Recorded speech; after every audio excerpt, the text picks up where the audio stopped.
So, ayan nga guys, pumunta kami sa Tokyo Club para i-celebrate yung birthday ni Ate Jackie. Ayan yung mga pagkain namin. Transition yan. O, ayan o. O, bento. Oops, another one. Ayan na, sushi. Beer muna tayo. Siyempre, hindi mawawala ang alak. Picture-picture muna. O, ayan.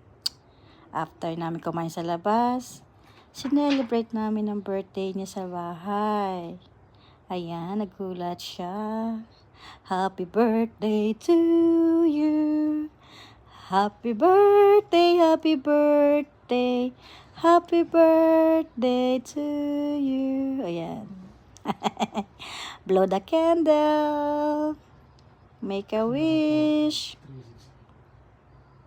Yan, tapos na.